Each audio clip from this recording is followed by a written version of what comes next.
మే 13వ తారీఖున ఎన్నికల సమయంలో పాల్వాయి గేట్ అనే పోలింగ్ కేంద్రం దగ్గర తాను అక్కడికి వెళ్ళినప్పుడు జరిగిన ఘటన మీద అసలు ఎందుకు ఆ ఘటన జరిగింది?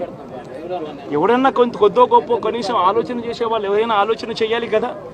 అక్కడ ఉన్న ఎస్సీలను, ఆ గ్రామంలో ఉన్న సామాజిక వర్గం వాళ్ళు గ్రామంలో ఉన్న బూతులు లేకపోయి ఓట్లు వేసే పరిస్థితి లేకుండా ఉన్నప్పుడు ఎమ్మెల్యే అక్కడికి ఆ గ్రామానికి వెళ్ళినప్పుడు ఎమ్మెల్యే ఆ పరిస్థితిని చూసి ఎస్పీకి 4 సార్లు 5 సార్లు 10 సార్లు ఫోన్ చేసినా కూడా ఎస్పీ రాని పరిస్థితిలో ఉన్నప్పుడు, కనీసం సిఐని ఎస్ఐని కూడా పంపించిన పరిస్థితిలో ఉన్నప్పుడు, అటువంటి బూత్లో, సెన్సిటివ్ బూత్లో కేవలం ఒకే ఒక్క హోంగార్డును పెట్టి బూతులు నడుపుతూ ఉన్నారు.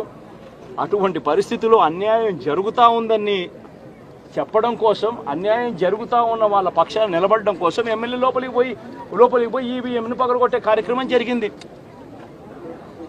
ఎందుకు ఈవీఎంలో నిజంగానే ఎమ్మెల్యేనే రిగ్గింగ్ చేసుకుంటా ఉంటే, ఎమ్మెల్యేకి అక్కడ నిజంగానే ఎమ్మెల్యే పరిస్థితి అంత బాగుండింటే ఎందుకు ఎమ్మెల్యే ఈవీఎం పగలగొడతాడు? అక్కడ పరిస్థితి బాగలేదనే కదా, అన్యాయం చేస్తూ ఉన్నారనే కదా. అక్కడికి పోయినప్పుడు అన్యాయం చూశాడు కాబట్టే కదా ఈవీఎం పగలగొట్టాడు.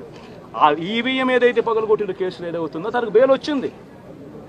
ఈరోజు తాను బెయిల్ అక్కడ లోపల ఉన్నది ఈవీఎం పగలగొట్టిన కేసులో కాదు, తను లోపల ఉన్నది ఈవీఎం పగలగొట్టిన కేసులో. అన్యాయం జరిగింది అని చెప్పి, అన్యాయం జరుగుతూ ఉన్న పరిస్థితిలో ఎమ్మెల్యే అక్కడికి పోయి అడ్డుకునే కార్యక్రమంలో జరిగింది అని చెప్పి కోర్టులు కూడా గుర్తించాయి కాబట్టి తనకు బెయిల్ వచ్చింది. కానీ మళ్ళీ ఆ తర్వాత ఏం జరిగింది? ఆ ఇన్సిడెంట్ జరిగిన 10 రోజుల తర్వాత, ఆ ఇన్సిడెంట్ జరిగిన 10 రోజుల తర్వాత అంటే మే 23వ తారీఖున ఎమ్మెల్యే అక్కడికి వెళ్ళి హత్యాయత్నం చేశాడట. అదే పోలింగ్ బూత్లో హత్యాయత్నం చేశాడంట. ఎవడన్నా బుద్ధునోడు ఎవడన్నా నమ్మదానికి ఉందయ్యా? ఎవడన్నా ఎమ్మెల్యే అనేవాడు అక్కడికి పోయినప్పుడు వాళ్ళు చేస్తూ ఉన్న రిగ్గింగు, ఎమ్మెల్యే దానికి అడ్డుకునే కార్యక్రమం చేస్తూ ఉంటే ఎమ్మెల్యే అక్కడికి పోయి ఎమ్మెల్యే హత్యాయత్నం చేస్తాడా? చెప్పడానికైనా హద్దు పొద్దు ఉండాలి కదా. 10 రోజుల తర్వాత ఎమ్మెల్యే హత్యాయత్నం చేశాడని చెప్పి కేసు పెడతారు 10 రోజుల తర్వాత. ఇప్పుడు నిజంగానే అటువంటి ఇన్సిడెంట్ జరిగిందంటే సిట్టు 17వ తారీఖు నుంచి, మే 17వ తారీఖు నుంచి 20వ తారీఖు లోపల మధ్యలో ఇచ్చిన రిపోర్ట్లో, ఆ సిట్లో అది చెప్పాలి కదా, ఇట్లా జరిగింది, ఎమ్మెల్యే అనే వ్యక్తి హత్యాయత్నం చేసే కార్యక్రమం చేశాడు అని చెప్పి రావాలి కదా. మరి ఎందుకు సిట్ రిపోర్ట్లో రాలేదు? ఈ రకంగా ఒక మనిషిని కేవలం 4 సార్లు ఎమ్మెల్యే, తాను 2000 కన్సిస్టెంట్గా 4 సార్లు ఎమ్మెల్యే గెలిచాడు.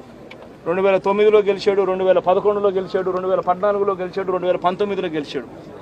ఒక మనిషి కన్సిస్టెంట్గా 4 సార్లు ఎమ్మెల్యేగా గెలుస్తూ వస్తున్నాడు అని అంటే ఆ మనిషి మంచోడు కాబట్టే గెలుస్తూ వచ్చాడు, ఆ మనిషి మంచోడు కాబట్టే ప్రజలు ఆశీర్వదిస్తూ వచ్చారు. అటువంటి వ్యక్తిని తీసుకొని వచ్చి తప్పుడు కేసులలో ఈ మాదిరిగా బిగించడం ఎంత మటుకు ధర్మం? ఈ వీడియో కనుక మీకు నచ్చినట్లయితే వీడియోని లైక్ చేసి మన ఛానల్ని సబ్స్క్రైబ్ చేసుకోండి.